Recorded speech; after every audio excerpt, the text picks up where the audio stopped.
Morning, everybody. It's Ariel Weems, and this is The Real Truth. Today we have a special guest, Naya Truesdale. And today we will be discussing how the media can portray people in a false way. So tell me, how the people can believe everything they see? That's a good question. Well, first off, the media is a source to a lot of people when citing information. So it's easy for most people to believe what the media says, especially with this new technology.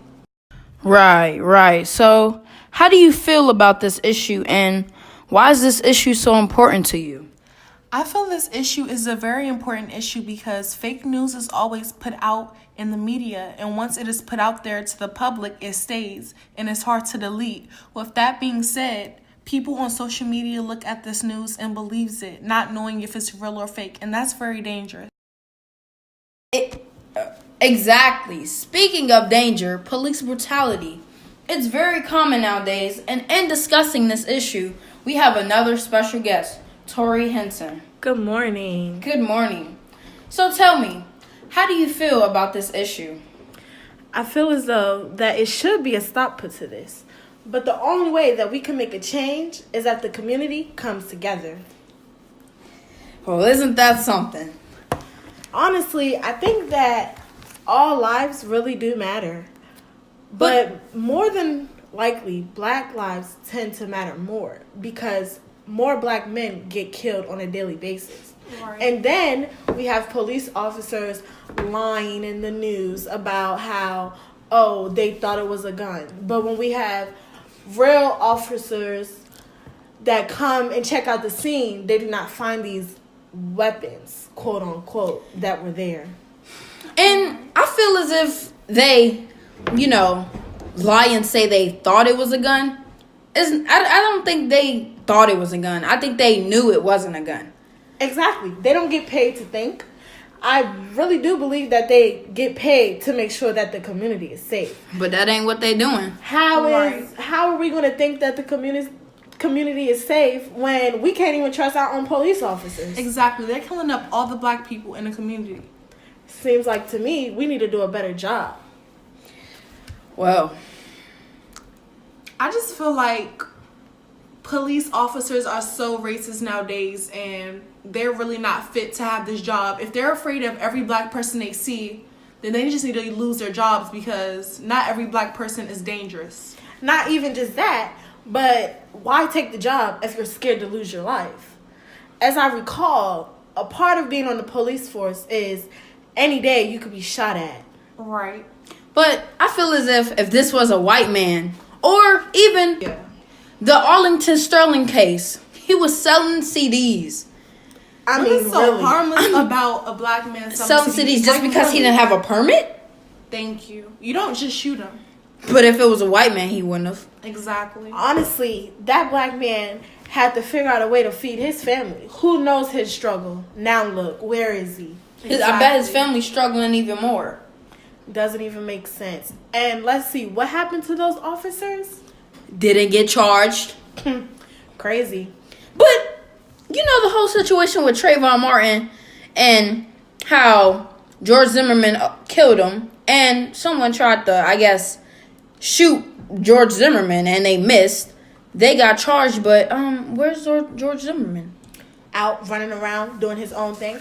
I also heard that he sold the gun for almost $250,000, but I'm not really sure. But I'm pretty sure. Is that like a reward? Exactly. Is it a reward? Is it a reward for killing black people? I think he's proud of it. But let's see. If I was to go out and kill a white person, what would that make me seem like? Crazy? Because they call, that dude that shot up that school, what's his name? He shot up. He was a school shooter, but he was white. I don't see any black people shooting up schools. I mean, come on now. I don't see it. I don't see it. But when he shot up the school, the judge Nick Cruz, didn't they give him sentence him to a psychiatric he was ward? mental ill or something. But I see that us black people, we can't be mentally ill. Are we have to drug dealers. Right. Khalil was a drug dealer. But if that was a white dude, he was mentally ill. Okay. That's bias at its finest. At the two facts you put a black man and a white man together. They both do the same crime. The black man is more likely to get more time. The white man, no time even at all. Just because of the skin color. I feel like that's very, very racist. Not only just that, but let's see. When I was in kindergarten, I remember the teacher taking a white egg and a brown egg and cracking them open, and they both looked the same to me. So honestly, we're all the same in the inside. Our skin color really should not matter. I just find it so crazy how officers can lie their way into getting out of trouble. They're regular people too. Not even if they didn't mean to do it, they should at least admit that it really was no gun, or I really didn't feel threatened, or something else. But instead of lying on our black men, planning things that are not there, they need to cut it out. Exactly. This is just making our black men seem worse, seem bad. Like, we shouldn't promote this. This is going on too frequently. Yeah, and Fox, for example, Fox News, they try to make the victim the suspect. The suspect, the victim. Right. And it really should not be that way. It's crazy. It's about... Well, that case was about a young black teenager out with his friend coming from a party. He got pulled over because of a broken taillight. So now we've heard that plenty of times. Right. A broken taillight. And as Officer Brian says, he asked Khalil repeatedly to step out of the car. Khalil said, "Why you pull me over?" Then he took matters into his own hands and forcefully, as the witness says, she's unknown right now, pulled him out the car and made him put his hands on the car. The officer told him and gave him strict directions: do not move. Khalil moved, went back to the car, reached in the window, and was shot. But that still doesn't give you the right to shoot someone. I understand that he didn't follow your rules, but it doesn't give you the right to shoot someone, no matter what the case scenario is. I feel like these policemen be provoking these black teens, and when they act some type of way, they have to deal with the consequences by getting shot. Not only just that, but officers have other weapons than guns. He could have easily pulled out his taser. Right. I'm pretty sure that when you go through the field to become a police officer, they go through steps with you to prevent shooting someone. Shooting someone should be the last thing. Exactly. The last thing. And repeatedly shooting someone? I understand you shot him once, but you have to shoot him again once you've seen that it was a hairbrush. Right. It was a hairbrush. But when he got on the news, he even said it was a gun when he saw that it was a hairbrush. So he lied. He lied. That's crazy. In the media, society, they so-called, listen to what the news says, and the news was just getting one side of the story when there was a witness there that seen everything go down. So everything is just one-sided right now. One-sided, listening to the white man's side. But let's listen to the other witness side. Well, I actually spoke to the witness myself, and she doesn't want me to reveal who she is. But as she tells it is, they were coming back from a party. Okay. The party had not yet been over, but the party was shot up, meaning somebody came and shot the party up. As we hear, nobody was damaged or anything, harmed, none of that.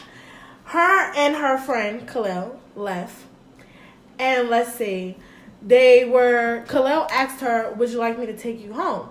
So the street that they were driving on, not only does it not have any street lights, barely, I kind of find that weird too. The officer pulled them over for a broken taillight. My thing is, the broken taillight, okay, that's an easy ticket or a warning, whichever one. What did Khalil do to make this officer seem like, oh, he was a bad person and all this other stuff. All he asked the officer was, what are you pulling me over for? Which he has the right to do. He has the right. Not even just that, but in the newspaper, it says, Khalil Harris, suspected drug dealer. So that gives the police officer the right to kill him? Exactly. They can't say that police officer knew who that boy was. He did not know. He didn't. Even if Khalil was a drug dealer, look at where he comes from. His environment is, you don't know his background story or what he was going through. When the officers searched the car, though, they found no weapon, but only a hairbrush.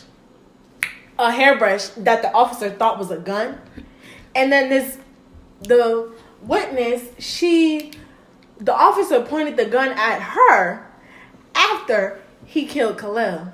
Now, what does that make you think? He was going to kill her too? Because that's what I think. That's what I think as well. So all these other fake sources who haven't spoken to the witness, who's making up things, they're just stirring up drama in the social media network to create more drama, to create things bigger than what they were, to make Khalil seem like he's the bad guy, when they really don't know the real truth. Well, that's all we have for today. This is The Real Truth.